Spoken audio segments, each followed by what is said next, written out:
In a previous Go Gardening series, we talked about how to figure out where your hardscape elements and other features that are not green and growing should actually go in your landscape. So let's take a little bit of a look at some of the options that are available. You're now down to figuring out how do you actually choose what you want to install, sit on, look at, live with in your landscape.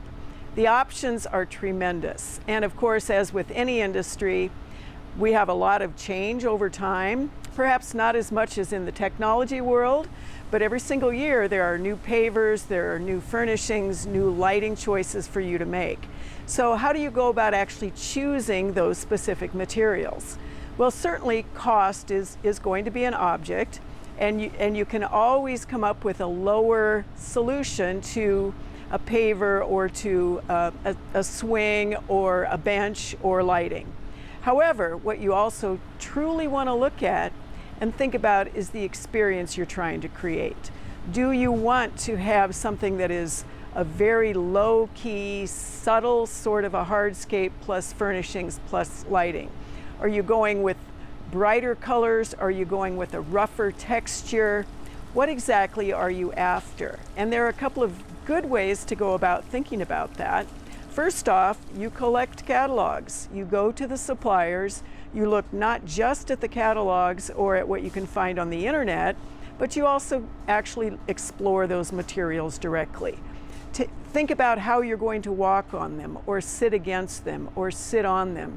Think about how they will look in your own landscape with your home or with your business before you actually make the jump into specifically choosing a material. And this goes for everything from the boulders around your pond to the retaining wall materials you choose, to the pavers or the patio surfaces, as I suggested, to the pergola if you want a structure that is overhead. We think in terms of being limited to wood as an example, but you could certainly choose steel, or you could use a material that is a composite material for anything from decking to the structure itself. We think in terms of low-level landscape lighting that is kind of these funky little button-looking things, and yet the lighting itself can be an incredible sculpture in your garden depending on what you're after. It's a little bit like buying tennis shoes at this point. Used to be you could pick black, white, high top, low top. Now there are whole stores set up just for running shoes. It's the same thing in the hardscape or those other site amenity sorts of worlds. Lots of choices. Fire pits can be something that is a glass block, glass bubble, lava rock, sort of a fire pit that's low and long. It can be a fire pit table where you're using stone or slate or a concrete top on it to be able to make it something that is obviously going to be fire retardant, but it has a little bit of a different feel to it than sitting around the campfire when you were at camp when you were a kid.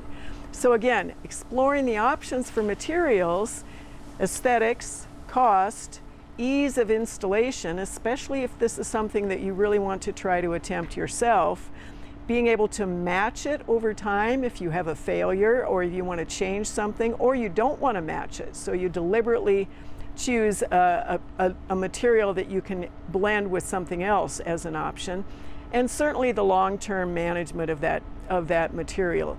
You don't want to pick a brick as an example or a paver that is so slippery that when we get those little bitty pieces of ice or those tiny little ice storms, you're going to go scooting on your keister as opposed to being able to stand around your own fire pit.